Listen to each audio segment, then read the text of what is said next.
लाल जी के बेटे राघव की शादी की बात जगह जगह चल रही थी, लेकिन किशोरी लाल जी को कोई लड़की पसंद ही नहीं आती थी। और उसकी एक ही वजह थी, किशोरी लाल जी का लालची होना। उनको लड़की वालों से मोटा दहेज चाहिए था और इसी चक्कर में पैसे वाले के घर अपने बेटे का रिश्ता लेकर पहुंचे। उस आदमी का नाम था ओम प्रकाश। देखिए किशोरी लाल जी, मेरी एक ही बेटी है और मेरी सारी संपत्ति जायदाद सब कुछ मेरी बेटी नैना का ही है। पापा, नाम से लगता है बहुत खूबसूरत होगी। कितना अच्छा नाम है ना, नैना। ओ, वैसे बात तो सही है आपकी। अब इतना पैसा है, जमीन जायदाद है, इकलौती बेटी, आप भी क्या करेंगे? सब कुछ उसे ही देंगे ना। बिल्कुल ठीक पहचाना आपने। बस बेटी की शादी और सारी जायदाद उसके नाम। पापा, बिना देखे हाँ कर दीजिए ना। इतना अच्छा रिश्ता फिर कहाँ मिलेगा? माला माल हो जाएंगे हम। मैं अपनी बेटी को बुलाता हूँ। अरे नहीं नहीं नहीं नहीं, आपकी बेटी का नाम नैना है, सुनकर ही लगता है बहुत सुंदर होगी। रहने दीजिए अंकल, मैं तो आपकी बेटी के नाम से ही इतना खुश हो गया हूँ कि उसे बिना देखे शादी करने को तैयार हूँ। अब तो मैं उसका चेहरा सीधे शादी के बाद ही देखूंगा।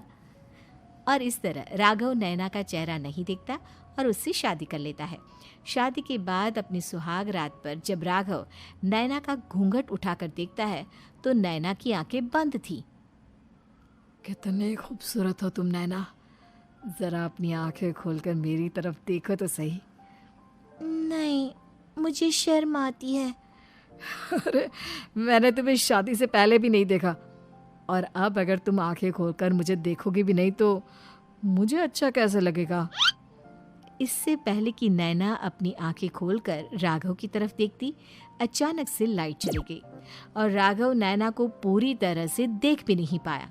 अगली सुबह नैना राघव के लिए नाश्ता बनाकर लेकर आई। अरे ये क्या, आधा पराठा सेका हुआ है और आधा बिल्कुल कच्चा। ये तुमने क्या किया नैना?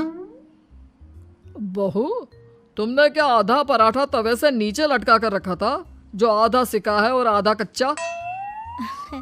मुझे जितना दिखेगा उतना ही तो सीखूंगी ना पापा जी। जहाँ जहाँ मुझे नजर आ रहा था वहाँ मैंने सीख लिया, जहाँ जहाँ नहीं दिखा वहाँ कच्चा रह गया होगा। इसका क्या मतलब है? ये कैसा मजाक कर रही है तुम? अरे बहू, तुमने इतना लंबा घूंघट क्यों लगाया हुआ है? देखो, हमारे घर में बहुओं को बेटी की तरह रखा जाता है, और फिर तुम तो इतना सारा माल लेकर आई हो। देखो, ये घूंघट डालकर रखने की कोई ज़रूरत नहीं है। हाँ नैना, पापा जी ठीक कह रहा है, तुम तो आराम से रहो, अपना ही घर समझो। नैना अचानक से अपना घूंघट उठा लेती है। अरे ये क्या पापा, नैना की तो एक आंख फूटी हुई है। नाम से नैना, लेकिन ये तो कानी बहू निकली। मेरे साथ धोखा हुआ है, धोखा। बिना दिखाए अपनी कानी लड़की मेरे संग ब्याह दी। मुझे कानी बीवी नहीं चाहिए। मुझे अभी ओम प्रकाश जी से बात करनी पड़ेगी। आखिर उन्होंने मेरे साथ ऐसा किया क्यों? अरे, आप लोगों ने ही तो पापा से कहा था कि आप लोग शादी से पहले मुझे देखना नहीं चाहते। अब मेरे पापा पर क्यों इल्जाम लगा रहे हैं? अरे लेकिन उन्हें बताना तो चाहिए था ना कि तुम कानी हो, एक आंख से तुम्हें दिखाई नहीं देता। किशोरी लाल और राघव को अपने घर बुलाते हैं। पापा जी, ये आपने क्या किया? शादी से पहले बताया क्यों नहीं कि नैना की आंखों में परेशानी है? अरे, आप ही ने तो लड़की देखने से मना कर दिया था। और लेकिन आप बता तो सकते थे।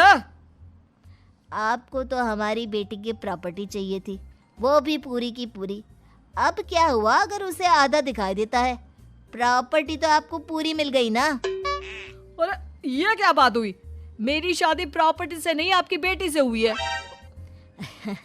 अब ये तो पहले सोचना चाहिए था, तब तो मेरी प्रॉपर्टी देखकर तुम्हारी जुबान लप लपा रही थी। लेकिन मैं कानी लड़की को अपनी बीवी बनाकर नहीं रख सकता। पापा, कुछ करिए ना आप। हाँ, करता हूँ। देखिए ओम प्रकाश जी, आप हमारे साथ ऐसा नहीं कर सकते। और तुम देखो, अगर तुमने मेरी बेटी से शादी तोड़ी ना, तो जो भी प्रॉपर्टी मैंने तुम्हें दी है वो तो पूरी की पूरी वापस ले ही लूँगा और आधी प्रॉपर्टी तुम्हारी भी लूँगा। अरे मेरी आधी प्रॉपर्टी भला क्यों लेंगे आप? इसलिए क्योंकि मेरी बेटी को आधा नज़र आता है और उसकी नज़र अभी तक तुम्हारी आधी जायदाद पर ही पड़ी है। अब तुम उसे घर से निकालोगे तो कुछ तो लेकर जाएगी ना। और अगर हम आपकी बेटी को अपने घर की बहू बना कर रखे तो?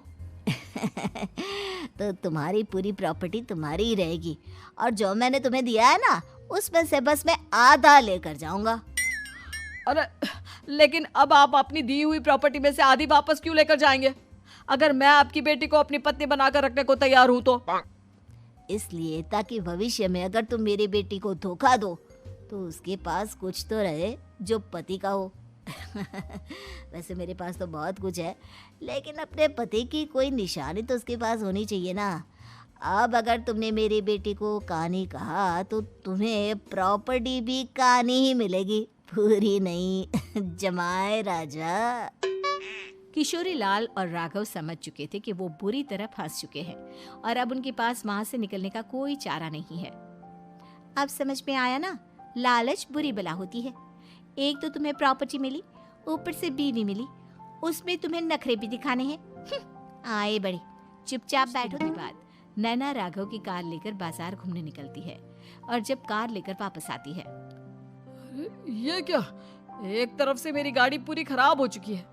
लगता है तुमने मेरी गाड़ी को किसी दूसरी गाड़ी के साथ एक्सीडेंट किया है। अरे अरे कितना बड़ा नुकसान कर दिया तुमने बहू। वो क्या है ना पापा जी, मुझे एक आंख से दिखाई नहीं दे रहा था, सामने से गाड़ी आ रही थी।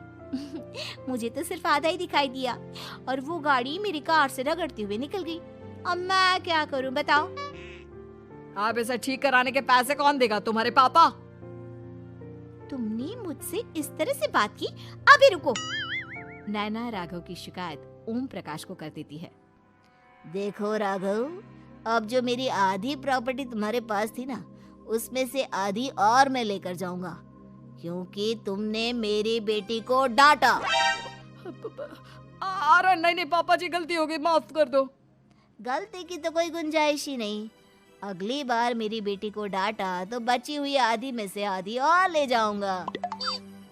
लालच के चक्कर में हम दोनों ने बहुत बड़ी गलती कर दी बेटा। एक तो तुम्हें कानी बहू मिली और ऊपर से जो माल मिला वो भी काना। इस तरह राघव की हर एक गलती पर ओम प्रकाश उसकी प्रॉपर्टी का आधा आधा हिस्सा लेकर अपना सारा माल वापस ले गया और राघव को कानी बीवी से। उम्मीद है कि आपको हमारी ये कहानी पसंद आई होगी।